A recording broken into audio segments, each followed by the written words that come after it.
প্রধান বিচারপতি ডক্টর সৈয়দ রেফাত আহমেদ বলেছেন, জুলাই গণ অভ্যুত্থান দেশের সাংবিধানিক পথচলাকে নতুন করে পর্যালোচনার সুযোগ দিয়েছে।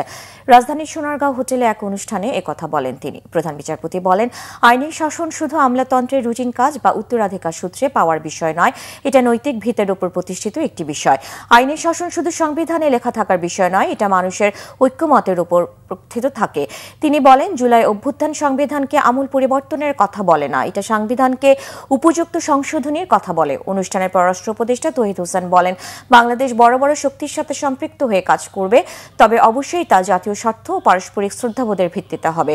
রোহিঙ্গা সমস্যা বড় সমস্যা হিসেবে সরকার বিবেচনা করে জানিয়ে তিনি বলেন, এটা সমাধানে সরকার কাজ করছে। অবাধ ও উন্মুক্ত বঙ্গোপসাগর এলাকার জন্য আঞ্চলিক শান্তি ও নিরাপত্তা জরুরি বলে মন্তব্য করেন তিনি। সেন্টার ফর গভর্নেন্স CGS আয়োজিত অনুষ্ঠানে কূটনৈতিক, রাজনীতিক, সুশীল সমাজের প্রতিনিধি সহ বিভিন্ন শ্রেণী পেশার মানুষ অংশ নেন।